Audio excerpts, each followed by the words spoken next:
위해서 우리가 또 함께하고 있죠. 월요일의 책갈피. 오늘도 안정환 작가와 함께 또 책 소개해 보도록 하겠습니다. 안녕하십니까? 예, 안녕하세요. 네, 반갑습니다. 오늘 어떤 책 준비해 오셨죠? 자, 오늘은 못 참는 아이, 욱하는 부모라는 책을 소개해 드리겠습니다. 못 찾는 아이, 욱하는 부모. 이건 제목만 봐도 들어도 네. 어떤 내용을 담고 있구나. 좀 짐작이 갑니다. 그죠. 욱하는 부모 밑에 못 참는 아이가 나온다. 딱 책 소개가 끝나죠. 예, 예. 자, 이 책은 이제 우리 아이가 달라졌어요라는 그 프로그램 아시죠? 네. 거기 나오셨던 오은현 박사님이 쓰신 겁니다. 책 속에서는 현대사회의 분노 조절 장애에 의한 범죄와 갈등이 심해진 것은 우리 사회가 욱하는 것을 인정해주는 문화와 가정에서 제대로 된 감정 조절, 특히 분노 조절법을 가르쳐주지 못한 것이 가장 중요하다고 이야기를 합니다. 요즘 또 이게 보면은 분노 조절 장애다. 예. 이런 걸 또 이야기하시는 분들 많이 있지 않습니까? 예, 맞습니다. 그래서 일단 부모가 자신의 감정을 조절하고 어린아이의 감정 조절법, 특히 분노를 조절하는 법을 이 책에서는 알려줍니다. 감정 조절은 영유아 시기에 올바르게 발달시키는 게 매우 중요하고요. 자녀에게 가장 큰 영향을 미치는 부모들도 꼭 학습해야만 합니다. 감정 발달은 후천적인 거고요. 보통 부모 자녀 간의 학습이 됩니다. 부모가 감정 발달이 잘 되지 못해 감정 조절이 미숙하다면 아이 또한 그렇게 될 확률이 굉장히 높아진다고 하네요. 네, 그래요. 자, 그런데 이 책 중에 그 내용을 보면요. 우리 사회가 좀 욱한다라고 하죠. 예. 이것을 좀 인정한다, 좀 용인하는 문화가 있다라고 좀 이렇게 분석을 하고 있는데 이거 어떤 예. 내용입니까? 우선 TV나 영화, 드라마를 한번 보죠. 갈등이 생기잖아요. 음, 그럼 아주 주인공이 처음엔 처절하게 소리를 지르고 막 억울하다고 막 화를 내죠. 그리고 드라마가 끝날 무렵에는 악당이 자신이 억울하다고 막 소리 지르고 화를 내면서 끝이 납니다. 일단 억울하다 억울하다. 하는 사람 일단은 그 소리를 치는 게 예. 일반화가 돼 있다는 거죠. 그죠. 이건 극의 갈등을 높이는 일종의 장치이긴 한데 우리나라 같은 경우 완전 공식처럼 됐어요. 그러다 보니까 자신이 조금만 화가 나는 일 있으면 소리를 지르고 화를 내야지만 모든 일이 잘 된다고 생각하는 경향이 강하다라고 분석을 하죠. 네. 지금 사실 많이 나아졌지만 예전에 교통사고 나면 소리부터 지르고 봤잖아요. 오죽하면 이런 얘기가 있지 않습니까? 목소리 큰 사람이 이긴다. 그렇죠. 똑같은 영향이죠. 예능에서도 마찬가지로 욱하는 캐릭터들이 인기가 있어요. 이모 씨와 박모 씨가 있죠. 작은 일에도 욱하는 것을 심각하지 않고 웃기는 사람으로 받아들이면서 실제로 많은 아이들이 욱하는 걸 별로 대수롭지 않은 일로 받아들이게 되고 이 아이들이 커서 욱하는 어른이 되는 거죠. 네. 자, 그 욱하는 것에 대해서 관대하다. 왜 이런 분위기가 좀 형성되었다고 보십니까? 과거부터 한국 사람들이 굉장히 억울한 일이 많았어요. 그래서 한이란 표현이 있죠. 일제시대 독재 정부를 거치면서 말을 할 수 없었던 화가 현대 민주사회에서 먹히는 사회가 된 것이 아닌가. 그래서 추측을 합니다. 예를 들어 갑질하는 고객 같은 경우에도 화를 내야지만 자신의 말을 잘 들어준다고 생각을 하니까 화를 내는 거 아닙니까? 이건 몰상식한 거죠. 그렇죠. 근데 문제는 이런 식으로 모든 경우 욱하고 화를 내게 된다면 당장의 경우 자신의 말을 잘 들어 좋겠지만 장기적으로 보면 자신의 인간관계도 파괴가 되고 자식들의 인간관계에 영향을 미치게 된다는 것이 심각한 문제라고 분석하고 있습니다. 그래요. 자, 근데 사실 뭐 갑질을 한다라고 우리가 소위 이야기할 때 욱하는 경우에 이제 도리어 이제 이렇게 또 받아들이지 않습니까? 아유, 무서워서 피하냐? 더러워서 정말 해준다. 예, 하면서 일단은 결과는 해주는 거거든요. 맞아요. 이런 게 또 보편화되면서 또 이런 그 사회 분위기가 또 형성된 것이 아닌가 싶기도 합니다만은 또 이건 좀 약간 사회 문제로서 우리가 또 이야기할 것은 약간 논의로 하고요. 예, 결국은 이 부모가 어떠한 그 스타일이냐 따라서 이 자식들의 어떤 인성도 좌우된다는 거 아니겠습니까? 또 인간관계까지도 영향을 미치게 된다는 것인데 예. 이 부분들 좀 살펴볼까요? 자, 모든 인간관계는 오해와 갈등이 동반될 수밖에 없습니다. 부부 간에도, 부모 자식 간에도, 직장에서 동료, 선후배, 사회에서도 마찬가지예요. 모든 사람은 자신의 인간관계를 파괴하기를 원치 않습니다. 네. 그래서 앞에서 욱하는 사람한테 맞춰주죠. 그러나 매번 욱하는 사람은 외톨이가 될 수밖에 없습니다. 왜냐하면 상의를 하거나 어떤 일을 가지고 갈등 조절할 여지가 전혀 없으니까요. 결국에는 인간관계 자체가 파괴가 되는 거죠. 그런데 이러한 아빠, 엄마부터 자란 아이들은 어떠한 인간관계에 갖다 틀을 갖겠어요. 소리를 지르고 화를 내야지만 문제를 해결할 수 있다는 게 어려서부터 학습이 되는 거죠.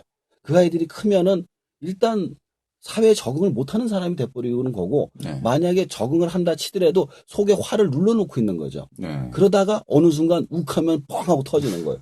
그러면 이제 그 아이의 이제 집단 내의 생활은 거의 불가능해지는 거죠. 따라서 그 인간관계가 부모의 인간관계가 자식의 인간관계에 엄청난 영향을 미친다는 것이죠. 그 한마디로 아이들의 감정 조절이 되지 않는다 예. 했을 때 여러 가지 뭐 우리가 정말 문제점을 많이 파악하고 있지 않습니까? 예, 맞습니다. 감정 조절이 안 되는 애들 특징을 좀 봤어요. 조금 더 참지 못하거나 너무 느리거나 공격하는 행동을 하는 등 다양한 문제 행동을 일으킵니다. 이게 좀 약간 과도해지면 소위 이야기하는 그 ADHD. ADHD인가요? 뭐 예. 아무튼 뭐 좀 사회생활을 할 못할 수 없는 정도 없는, 정도의 예. 어떤 상태가 될 수 있다는 거죠. 예. 그렇죠. 부모는 자신의 문제 행동을 할 때, 이게 중요해요. 처음에는 어느 정도 참아주다가, 소리를 지르죠. 결국 욱이 터지고 맙니다. 그리고 부모의 욱은 아이의 감정 발달을 방해하고 부모 자녀의 관계를 망치고 아이의 문제 해결 능력을 떨어뜨리게 됩니다. 아이는 내면의 다양한 감정을 표현할 방법을 찾지 못해서 결국 연령에 적절한 감정 주문을 만들지 못하고 이제 방황을 하다가 이제 큰일 나게 되는, 결국 욱하는 네. 어른으로 성장하게 되는 거죠. 근데 이게 아이들한테 그러면 안 된다. 예. 누구나 알아요. 네. 쉽지가 않습니다. 이게 네, 맞습니다. 어떻게 해야 될까요? 자, 이게 이제 책의 핵심인데요. 네. 가장 먼저 아이 앞에서 욱하고 후회를 반복하는 부모라면 남 얘기 같지 않네요, 저도. 먼저 네. 자신의 두 모습을 사람 다 마찬가지 같은데. 예. 먼저 자신의 모습을 객관적으로 살펴야만 합니다. 우리는 누구보다도 가까운 배우자나 자녀를 대할 때요. 자신의 어릴 적 채워지지 않는 욕구가 드러나게 된다고 합니다. 네. 이때 스스로를 통제하지 못하고 괴물처럼 변하는 낯선 모습을 보이기도 하죠. 이런 사람도 있어요. 밖에서는 정말 잘해요. 천사예요. 맞아요. 아, 집에만 들어오면은 악마로 돌변하죠. 제일 가까운 사람들에게 이런 얘기 많이 들었습니다. 그러세요? 예, 예. 많이 들었어요. 많이 들었어요. 예. 자, 왜 근데 이렇게 웃습니까? 예.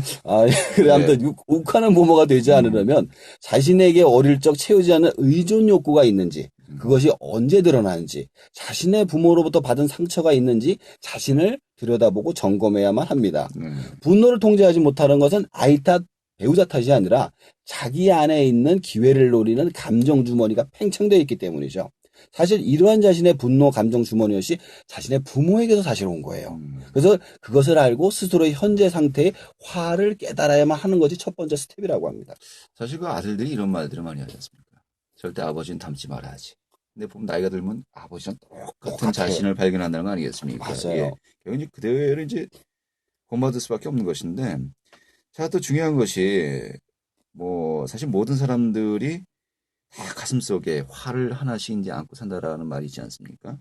그럼 안고 산다는 전제 하에 본인의 감정 상태, 정말 화라는 것이 얼마만큼 본인이 가지고 있는지 좀 파악을 해야 되는 것인데, 예.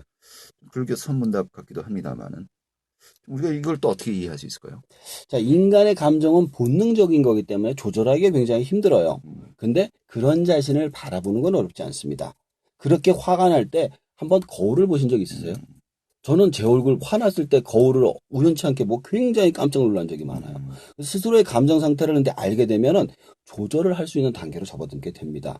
이런 식으로 스스로의 감정에 대해서 바라볼 수 있는 능력이 생기되면 아이들의 화를 대하는 것도 어렵지 않게 된다고 하네요. 네. 어렵네요.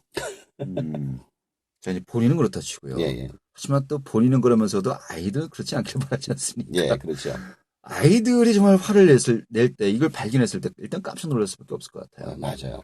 근데 이제 당황하고, 그렇다고 또 이제 아이들이 화를 내면은 또 되게 화를 낸다 또 나무라지 않습니까? 그렇죠. 욱박지는 거죠. 뭐. 빡지려가지고 또 꼼짝 못하게 만들죠. 이론적으로는 악화될 수밖에 없는 건데. 네, 맞아요. 이론적으로는요. 예. 이론과 이제 실제는 실제가 다르죠. 다르기 때문에 예, 예. 어떻게 해야 될까 이럴 때? 이게 똑같아요. 자신의 화를 인정하는 거랑 똑같습니다. 우선 아이들의 화를 인정해 주는 게 중요해요. 네. 너가 화를 나는 것은 나는 알겠다. 이게 힘들어요. 이게 힘들어요. 예. 근데 이렇게 인정을 해주는 것만으로도 아이들이 자신의 감정을 인정받기 때문에 화가 첫 마디가 되게 이렇죠. 너 아빠한테 대드는 거야? 그렇죠. 이렇게 나오죠, 내가. 그렇죠. 근데 이렇게 얘기하지만 이렇게 얘기해요. 그래, 네가 이 부분에 화를 나는 것을 내가 알겠다. 그리고 아니면 모르겠으면 네가 왜 화를 내는지 설명을 해다고. 듣고 나서 그럼 네가 화를 낼 수 있겠구나. 라고 얘기를 하는 게 중요하다는 거죠. 그래서 아이가 그 감정을 인정받는 순간 자신의 감정을 말할 수 있게 됩니다. 네. 여기서 중요한 것은 화가 났다고 그걸 완전히 인정해 주는 게 아니에요. 네 이해하고 공감하라는 얘기 아니에요. 인정만 해주는 거예요. 너가 화가 날 수 있게, 네 입장에서 날 수가 있겠다.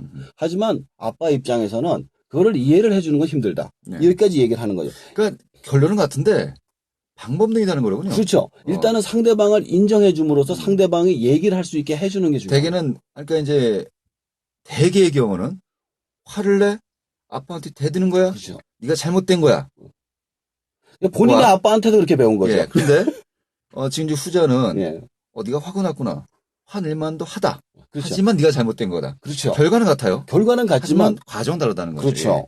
자, 이런 식으로 얘기를 해주면 아이들을 감정을 표현하는 법을 배우게 되는 거죠. 내가 왜 화가 난지 설명을 하는 과정 속에서 내 감정을 표현하는 걸 배우는 겁니다. 여기서 중요한 점은 부모로서 혼을 내는 건 있을 수 있어요. 네가 잘못했다. 하지만 화를 내서 제 앞에서는 안 된다는 겁니다. 어른으로서 화낸 게 잘못되고 행동이 잘못된 건 혼을 내야 되지만 그것을 화로 할 게 아니라 충분한 이유와 명분으로 아이를 제압해야 된다는 거죠. 네, 그래요. 좀 구체적으로 예를 들어볼까요? 한 6살, 7살짜리 애들을 기준으로 했을 때 네. 만약에 아이가 화가 난다 해서 물건을 집어던지고 엄마를 때리려고 한다면 어떻게 해야 될까요? 그냥 받아줘서는 안 되는 거예요. 네. 물건을 받아주고 못 때리게 제압을 해야 됩니다. 네. 그리고 화가 나는 건 알지만 이런 식으로 해서는 안 된다고 정확하게 이야기를 해줘야 되죠. 그러니까 대개의 경우는 받아주든지 아주 강하게 혼내주든지 둘 중에 하나인데 하나인데 중간을 택해야 그렇죠. 된다. 일단은 받아주고 왜 화를 내면 안 되는지 설명을 하면서 그리고 아이가 힘들다고 제어하지 않는다면 이 아이를 그러니까 받아만 주면 어떻게 돼? 점점 화가 커지게 되는 거예요. 나중에는 감당하기 힘들어지고 아이를 때리거나 화를 내서 눌러버리면 이 아이는 강자 앞에서는 침묵하고 약자 앞에서는 마구 짓밟는 그런 어른으로 자라게 돼요. 자기가 그런 식으로 배웠기 네. 때문에. 자, 그런데 말입니다. 이 얘기를 들으면 들을수록 우리가 아이 교육을 어떻게 할 것인가 이야기하면서 여러 가지 그 이야기를 결론을 냈습니다만 중요한 거는 부모 교육이 선행돼야 하겠다. 그렇죠. 내가 바뀌어야지 예. 아이도 바뀔 수 있는 거예요. 안 돼요, 이게. 정말 이게 우리가 뭐 쉽게 얘기했습니다만 굉장히 어려운 과정 아닌가 싶기도 하고요. 맞습니다. 예. 좀 이 책 보면서 어떤 생각들 하셨습니까? 법륜 스님 강의가 생각이 나더라고요. 한 40대 남자가 이렇게 얘기해요. 자기는 고아로 자라서 좋은 아빠가 어떤 아빠인지 모릅니다. 네. 제가 지금 아들을 키우는데 어떻게 키워야 될까요? 이렇게 물어본 거예요. 근데 법륜 스님이 하신 말씀이 재밌어요. 아이는 키우는 존재가 아니라 스스로 크는 존재다. 본인도 아빠를 대신하는 인물이 있었을 것이다 이거예요. 크면서. 근데 그 사람이 시키는 대로 컸는지 한번 물어보는 거예요. 그랬더니 아니라고. 아마 본인도 크면서 스스로 생각을 판단해서 컸을 거라고. 지금의 자신의 아이도 마찬가지라고. 따라서 부모가 본을 제대로 보이고 부부간에 화목하고 다른 사람과 잘 지내고 열심히 산다면 그 아이는 그걸 보고 그대로 자라지만 그렇지 않고 사람들하고 싸우고 화내고 그러니까 부부 간에 불친절하게, 그러니까 불목하게 된다면 그 아이는 그렇게 자라게 된다. 아이를 키울 생각을 하지 말고 스스로 본이 되라. 이런 얘기를 하신 적이 있어요. 알겠습니다. 그래서 아까 말씀하신 것처럼 부모 교육이 선행이 돼야 된다라는 부분을 생각이 들더라고요. 요즘 뭐 그런 프로그램들도 많이 있죠. 예. 그런 프로그램 이제 찾아가서 이렇게 들으면은, 내가 무슨 문제 하시던 분들도 이 교육을 받다 보면은 정말 펑펑 울죠, 눈물 막. 흘리는 분들 굉장히 예. 많다고 하더라고요. 예. 내가 정말 잘못하고 있었구나. 그리고 또 우리들의 어떤 인간의 가장 그 기본적인 그 본능이 본인 삶의 어떤 그 성공도 중요합니다만은 자녀들이 얼마만큼 행복하게 사느냐. 인간관계 제대로 관계를 맺으면서 사회에서 또 어떤 제대로 된 사람으로서의 구실할 수 있느냐. 이거 굉장히 중요하게 여기는데 그렇죠. 그냥 다 공부해서 좋은 대학 가고 아니면 뭐 좋은 어떤 그 사회적 포지션을 어떻게 할 성공하고. 것인가. 예, 그리고 내가 돈을 얼마만큼 물려줄 것인가. 그렇죠. 이 정도만 생각을 하지. 진짜 얘기한 사람의 어떤 그 행복의 만족도라는 것은 사람들과의 관계에서의 그 그쵸. 만족감이 더 큰 거 아니겠습니까? 맞아요. 이 기본적인 것을 우리가 너무 등한시하고 있는 것이 아닌가라는 생각을 오늘 또 이 책을 또 우리가 이야기하면서 가져보게 되네요. 예. 알겠습니다.